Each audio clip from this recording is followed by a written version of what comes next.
بسم اللہ الرحمن الرحیم الصلاۃ والسلام علیکہ یا سیدی یا رسول اللہ وعلی آلک و اصحابک یا سیدی یا حبیب اللہ۔ سبق نمبر 28 ہے مفعول لہو۔ مفعول لہو جس سے پہلے حرف جر لام حذف ہوتا ہے۔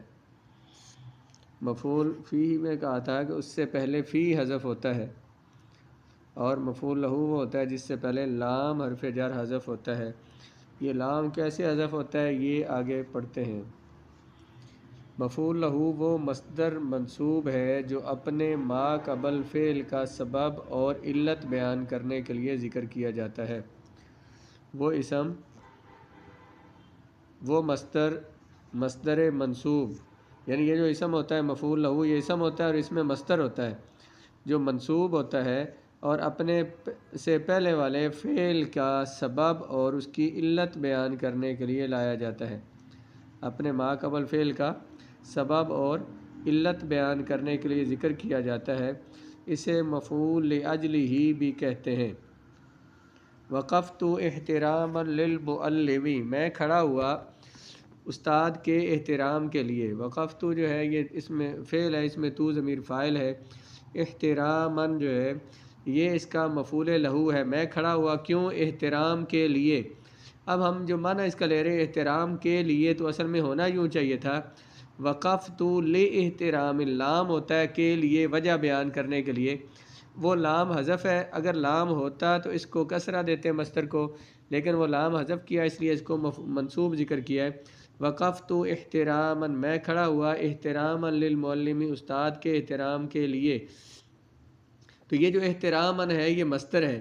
آگے ثلاثی مزید فی میں نحو میں صرف میں ہم پڑھیں گے کہ ثلاثی مزید فی کا باب افتعال جو ہے یہ اس کا مصدر ہے۔ احترم یحترم احتراما یہ مصدر ہے، اور اپنے ما قبل فعل کی، اپنے سے پہلے والے فعل کی وجہ اور علت بیان کرنے کے لیے آیا ہے کہ میں کھڑا ہوا کیوں کھڑا ہوا؟ استاد کے احترام کے لیے۔ تنزہت طلب الراحۃ، میں نے سیر کی کس لیے؟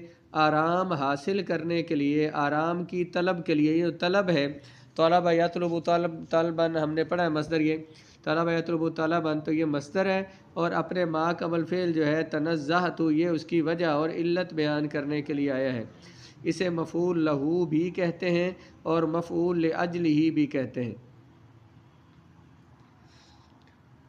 نیچے ایک نوٹ لکھا ہوا ہے، مفعول لہو ما قبل فعل کے متعلق سوال کا جواب ہوتا ہے۔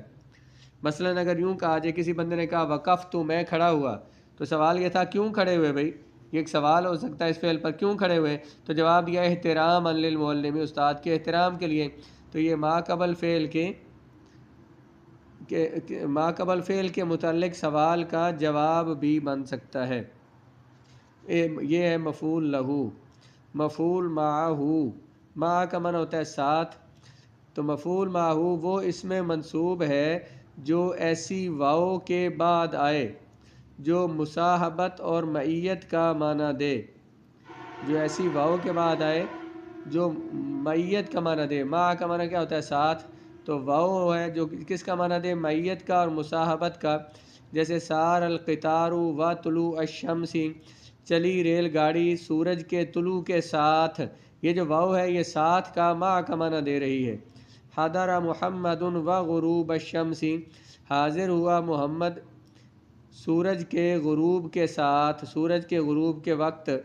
تو واو جو ہے یہ یہاں پہ آئی ہے، اس واو کے بعد جو اسم آیا ہے نا وہ ہے مفعول معہ۔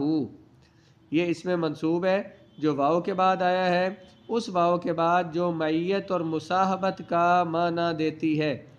چلی ریل گاڑی سورج کے طلوع ہونے کے ساتھ، حاضر ہوا محمد سورج کے غروب کے ساتھ۔ مفعول معہ کیا ہوا؟ وہ مفعول جو کہ ایسی واو کے بعد آئے، وہ اس میں منصوب جو ایسی واو کے بعد آئے جو واو مع کے معنی میں ہو، جو مصاحبت اور معیت کے معنی پر دلالت کرے۔ مفعول لاجلہ کیا تھا؟ مفعول لہو کیا تھا؟